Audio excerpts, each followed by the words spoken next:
Buenas, buenas, ¿cómo andan amigos? Estoy tratando de retomar la constancia en grabar algunas reflexiones, algunos pensamientos, que la verdad que me parecen ya un tanto repetitivos porque mi pensamiento teológico gira alrededor de algunos temas que mucho no han variado hoy, pero me hace bien a mí eh, poder compartirlos, poder expresarlos.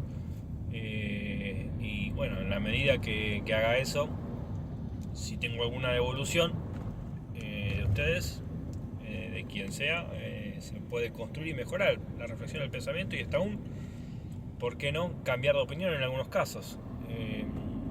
Pero yo pensaba, respecto al último video que hice, eh, la razonabilidad del Evangelio o la irracionalidad del Evangelio, porque depende de cómo se mire,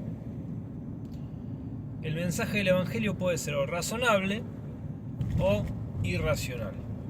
Claro, depende de los datos que la razón tenga para poder analizar el postulado.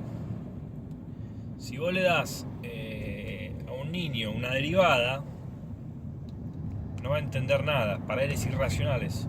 Pero para un matemático o para una persona que hizo matemática quizás en la secundaria técnica, eh, o en la secundaria mismo creo que se ven las derivadas integrales, no me acuerdo ahora, no le va a parecer algo irracional, le va a parecer algo razonable. Pero ¿qué es lo que disparaba mi pensamiento? Tenía que doblar ahí.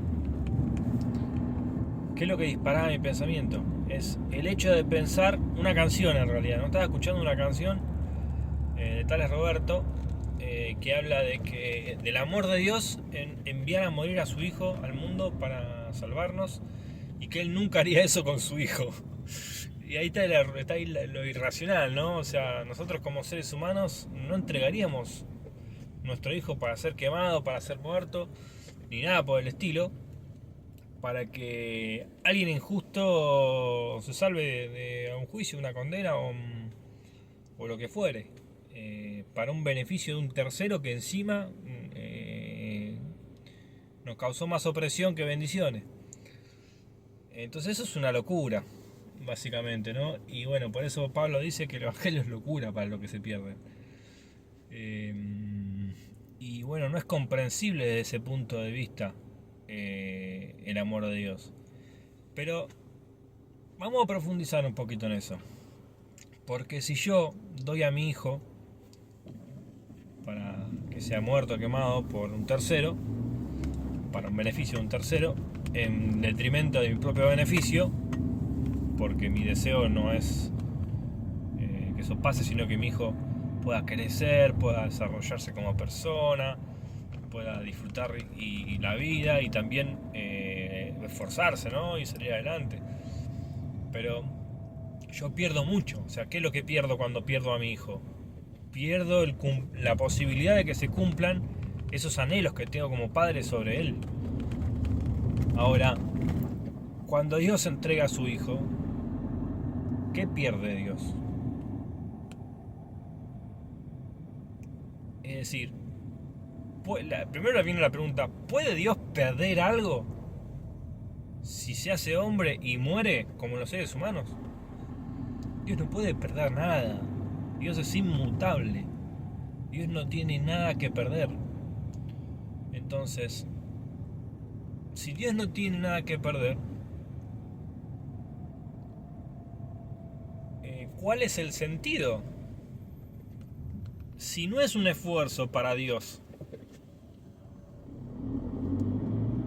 el morir, es simplemente hacerse hombre y dar la vida y continuar su propia existencia, porque Dios no muere nunca. Entonces, hay una irracionalidad ahí. Y de hecho hay una irracionalidad en el hecho de directamente de que Dios se haga hombre ya. Eso es un hecho ya irracional. Entonces, desde ese punto de vista, el Evangelio es irracional. Ahora, como decía en el ejemplo de las matemáticas, cuando un niño ve una derivada no casa una, pero cuando la ve un matemático, la casa al toque. Entonces, lo que hay que entender para poder comprender ese problema, o poder no comprenderlo, sino solucionarlo, es decir, cómo hacer para entender las razones o el sentido detrás de los relatos evangélicos. Y bueno, de la misma manera que el matemático, o sea, teniendo los datos de lo que significa cada cosa, para poder hacer una relectura del postulado y encontrarle el sentido. Y bueno, lo que hay que entender es que en la antigüedad hay un lenguaje de la religión, un lenguaje de la fe. Hoy es un lenguaje de la fe. En ese momento era un lenguaje casi político también, no solamente de la fe, porque el emperador era hijo de Dios, también el emperador romano era un hijo de Dios. Que en la antigüedad hay un lenguaje de la religión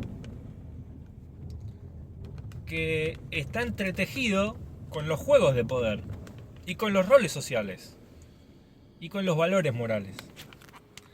Entonces, bajo esa comprensión, divinizar a un hombre no es lo mismo divinizarlo hoy que divinizarlo hace 2000 años. Son cosas diferentes. Entonces, bajo un contexto como el del Imperio Romano, el judaísmo, bueno, en el judaísmo divinizar a un hombre era un problema también. Y ahí otro dilema, ¿no? O sea, el cristianismo no es un derivado del judaísmo, es un rompimiento con las tradiciones judías. Lo que pasa es que las tradiciones judías también tienen su evolución y desarrollo, ¿no? Entonces, así como en el evangelicalismo se van generando denominaciones, así en el judaísmo también. Y bueno, unas son más flexibles que otras. Y bueno, el cristianismo surge de una vertiente judía que es muy flexible, sobre todo en cuanto a la escatología y en cuanto a la naturaleza del Mesías. Y el lenguaje atraviesa todo esto, ¿no? Y no solamente lo atraviesa en el judaísmo, sino que también en el poder romano. Entonces, hablar del Hijo de Dios en el siglo I, el siglo I después de Cristo, o mientras vivía Cristo, es hablar de un hombre con poder. Lo que pasa que después el cristianismo, al racionalizar o al intentar racionalizar estos postulados, bueno, necesita adherirle a Cristo una naturaleza divina, o sea, acoplarle a la naturaleza humana una naturaleza divina que pueda justificar el título de Hijo de Dios.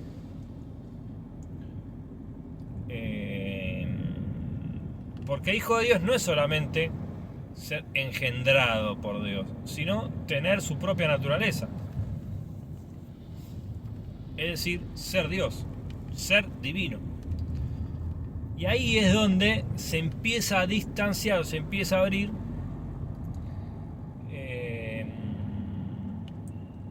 lo razonable de lo irracional.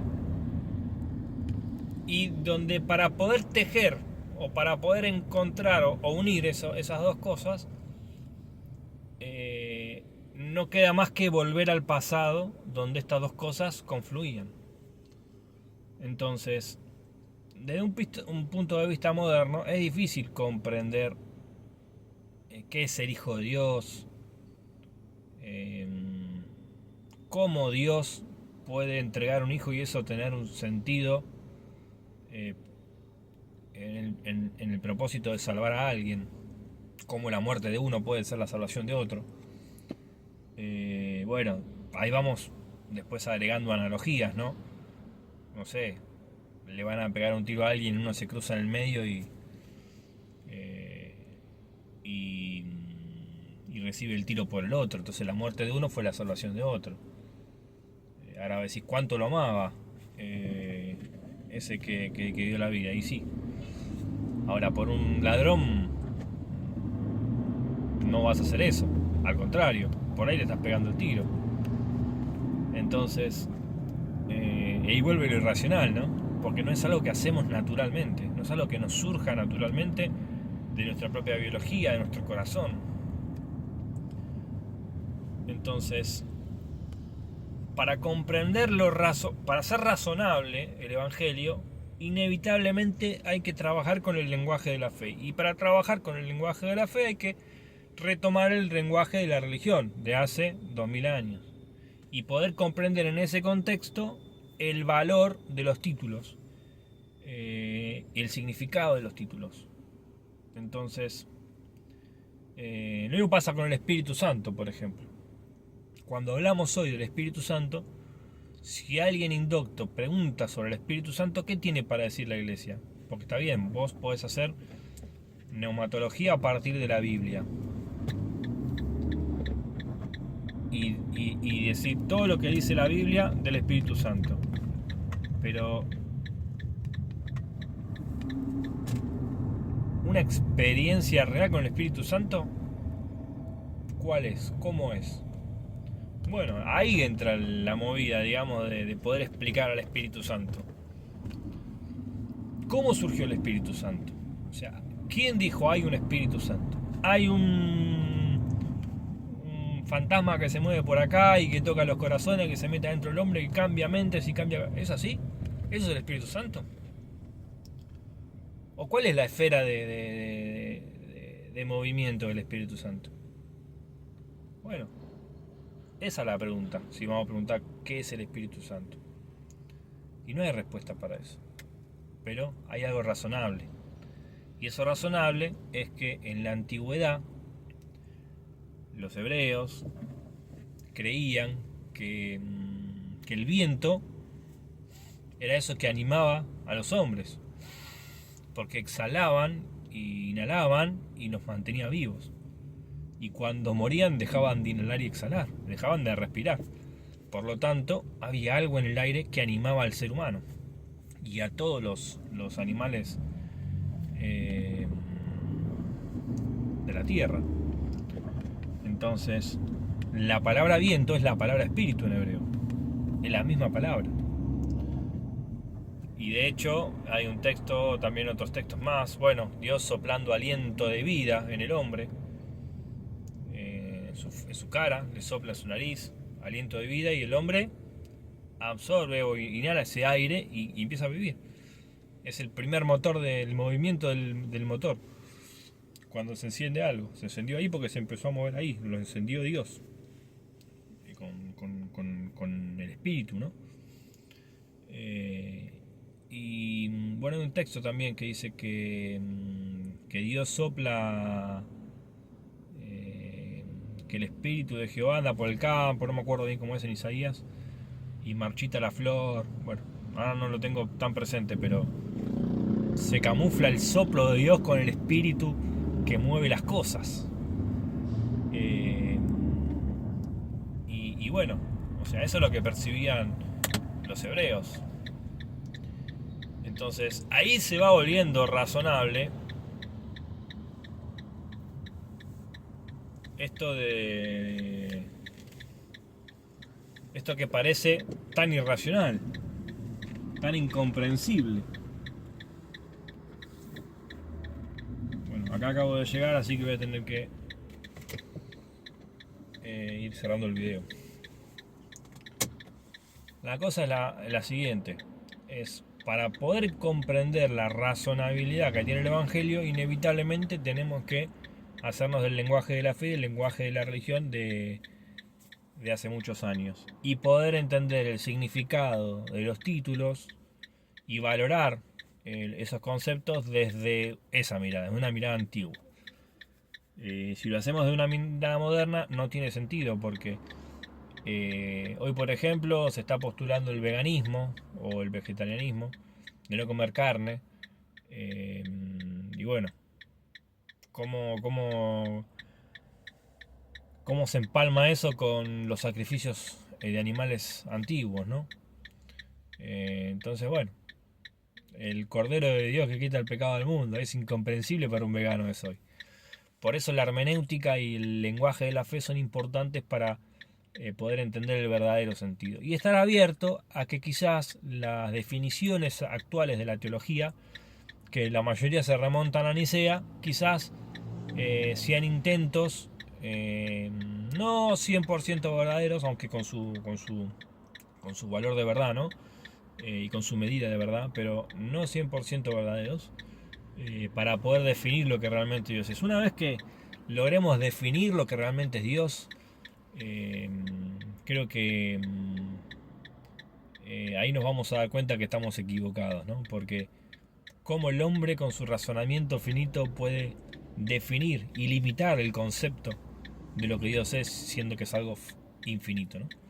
Así que bueno, esas son las cosas que estaba pensando y espero que no sea una piedra de tropiezo para caer de la fe esto, sino una piedra de tropiezo para ponerse a pensar y poder reflexionar en la fe y poder valorar más lo que hemos construido, la teología que hemos construido como cristianos y ver cómo esta teología aplica a la vida, ¿no? Porque ese es el sentido real del cristianismo. Por eso hay un texto que dice que aprendamos a vivir justa y piadosamente, ¿no? Que ese es el sentido por el cual Cristo ha venido a este mundo a salvarnos. Entonces, si no hay piedad, si no hay justicia en la vida del cristiano, la teología está de más. Así que, bueno, estas reflexiones tienen que acompañar eso, tienen que acompañar la vida, no son la intención acerca de la fe a nadie, sino reflexionar sobre eso y potenciar en esa búsqueda de significado y de valor lo que hacemos como cristianos.